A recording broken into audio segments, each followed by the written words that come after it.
Hello, this is Sam Simon, also known as Dementia Man, and this is my weekly blog for the week of March 2nd through March 9th. And guess what? This week is National Consumer Protection Week. And I thought that would be a good time to take a take a moment to talk about what are the risks uh, of fraud and consumer ripoffs of individuals with neurocognitive disabilities or dementia, and what are some of the places to go for help and advice? What are some of the resources out there? Let me start with, though, the fact that there is huge concern, particularly in early stage disease or impairment or dementia, that there those of us with the disease or with the impairment, are going to fall for scams. And there are more than enough out there. So Federal Trade Commission's got a page up. It's always there with consumer information on frauds, but they have a page up for Consumer Protection Week with a lot of links for information. The Federal Communication Commission also has a page up. It's not quite around fraud, and it is for uh, people who have uh, dementia or cognitive disabilities. And I had not seen that page, and it's really some good hints on how to be able to watch TV and enjoy the um, media, the television, if you have cognitive disabilities or other disabilities, but also protections. There are offices in almost every state that have consumer protection responsibilities. And there is a huge risk, particularly for people with and families with dementia within them. So it's a good time to do sort of a checkup, a consumer protection checkup. Most particularly, it's financial. The idea that somebody can call up and say they're with uh, anybody and ask to have money sent to them, tell them that there's a problem with your account someplace, and ask for your passwords and try to get in. And it's really easy for somebody who's confused. And, I almost fell for something once because it sounded so official and as if it was coming from my bank. And I slammed myself afterwards. But I didn't go all the way, but I got close. Me, Mr. Consumer Protection. Did I think if you saw my bio, I was one of the first 13 people to work for Mr. Consumer Protection, Ralph Nader, who invented consumer protection advocacy. And even I almost got caught now that I have this kind of impairment. Um, we've done a number of personal things. One is that we made sure that um, I have limited access to my assets. The assets that we do have are we have a home, we have bank accounts uh, are in my wife's name. That the second signatures are our adult children. Um, it's highly recommended, and I'll say we haven't quite done it yet because I still have signature authority over some of our accounts. But I am early stage. But pretty soon, or at some point, we'll probably need to stop that. Um, I wish banks would have a system that had a dollar limit on checks that had my signature on it. So why don't we spend this week reviewing how we're doing things, what how our finances, whether they're just bank accounts or they may be, um, oh, I know one good one. We have a wealth advisor. We have in our bank, um,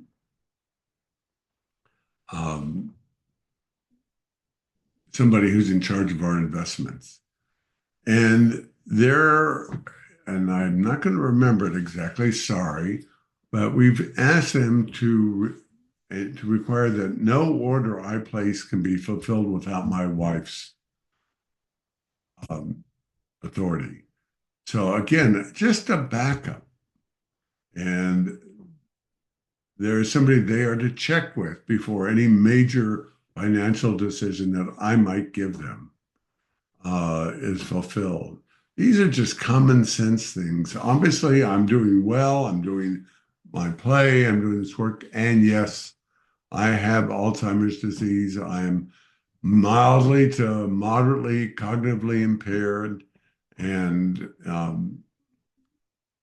we need to be careful with what I do and how I do it, including driving. I think we've talked about that before, but this is what are the resources? So there's federal resources, but there are also state resources. So I'll put up on the page some of the Virginia ones, but you can find the consumer protection offices or within the disability offices in the states, they'll have somebody who works on consumer protection as well. So far, we haven't been ripped off. I have very strong views, though, about some of the claimed cures, and I guess I'll end with that part of it. There are plenty of folks out there claiming to have a cure to these diseases. I think one of the biggest risks is getting hung up on a medicine or a cure. I'm sure you've heard me say before, when I first was diagnosed, I went on Google and I was Googling Alzheimer's, and I found this website by some person, a woman who was saying she had been making soup for her husband and he had had Alzheimer's and her soup cured him. For 1995, you can get her soup. There is no cure for Alzheimer's now. What you can do to find one is to sign up for drug trials and uh, the like. And there's some books out there. I want to be careful because I don't want to be sued, but they claim that there's a quote end to Alzheimer's. They recommend things like a particular diet, and a keto diet can be healthy for some folks, but it will not cure Alzheimer's. There's a lot of things you can do to stay healthy with Alzheimer's and to keep your cognition well. There's a ton of ads on television for over-the-counter drugs that are going to improve your memory. There's no FDA-approved evidence that that is true. They claim they've done their own trials. They have some people giving claims that it's helped them tremendously. I don't do that. I wouldn't take it, and I don't know if there's any independent verification that these over-the-counter medicines do anything. Certainly not if the disease is organic or, by example, Alzheimer's is and Lewy body, and all these are the result of changes in our brain. There is healthy living, and indeed being happy, being comfortable, not being depressed or angry can help our cognitive presence and engagement in the world. Going to counselors, social workers, occasionally psychiatrists who want to try to get it covered can actually help people, all of us, any of us is a better way to say it, be more fully engaged in life in our world, and our memories may feel and seem better, and they may well be. But it's Consumer Protection Week. Maybe just say, have a sign up. Am I being ripped off? Double check. And there are no magic wands to fix anything, really. Another, by the way, and finally, I will say, find your cohort, find your community, find those whether it's a church, a synagogue, a Rotary Club. Find people in there and ask questions. And if you're thinking about doing something, or if you've heard something, feel free, ask and check it out. So anyway, have a safe and protected week, a consumer protection week, and go onto our website and not only because you're going to maybe seeing this on YouTube, but on DementiaMan.com under resources and on the website on the blog site, we're going to have links to a lot of these resources that I've mentioned. Be safe out there this week, folks.